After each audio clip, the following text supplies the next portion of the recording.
les murs qui les renvoient, hein, une bonne vibration. Ça doit être chouette d'être mur de salle de fête. On entend des applaudissements, des rires, peut-être parfois des engueulades, je ne sais pas, mais quand même, surtout les choses comme ça. Les murs, on ne sait pas tout exactement, hein, mais en tout cas, on dit que les murs ont des oreilles depuis longtemps. Ça ne date pas de l'avant-veille. Mais sait-on si les murs ont une bouche? Sait-on ce qui se cache sous les couches de peinture ou de tapisserie? Sait-on si les murs rient? Certains murs font du bruit. Le mur du son pousse un boom dès que quelqu'un le franchit. Peut-être est-ce une alarme, une sonnette pour avion.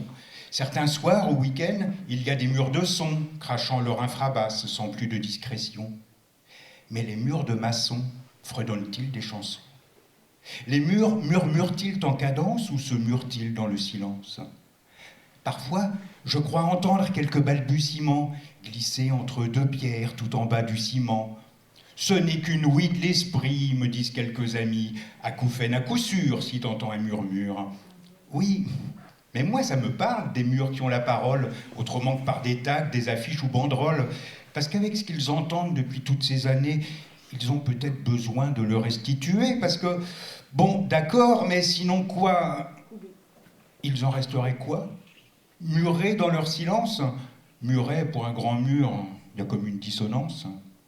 Et plus le mur est vieux, construit depuis longtemps, qu'il s'est bien imbibé de mots doux ou piquants, plus il ressortira sa longue mélopée. Les murmures murmurent plus que les murs nouveau-nés. Et est-ce que les cloisons des chambres chuchotent de la musique de chambre? Ils ont tant entendu des vertes et des pas mûres qu'elles susurrent, ça c'est sûr, mais elles susurrent sur quoi? C'est droit dans mes chaussures que je peux assurer qu'elles susurrent à coup sûr de sacrés secrets sucrés, des serments à la rose, à la pâte d'amande, à condition, bien sûr, qu'il n'y ait pas trop d'amiante.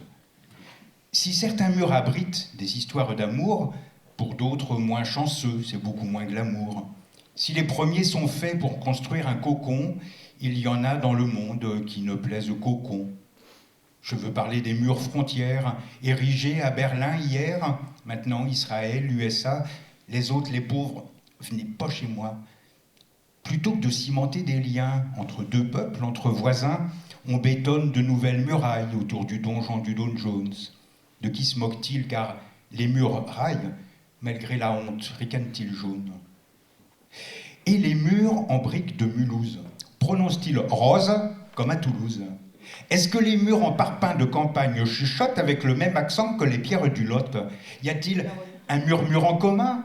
Un murmurement intermural entre des cloisons en planches de pin, en cailloux, en murs végétal, en tôle ondulé, en feuilles de bananier, des murs debout, des murs en terre ou éboulés, des murs par terre, et juste avant encore bancal par l'espace interstitiéral.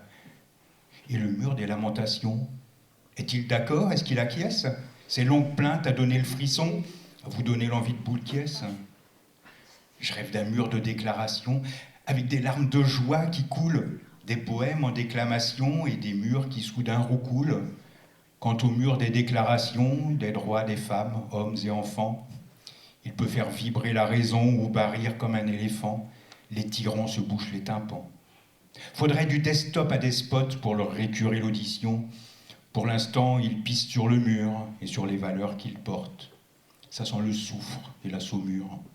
Heureusement, les murs n'ont pas de nez.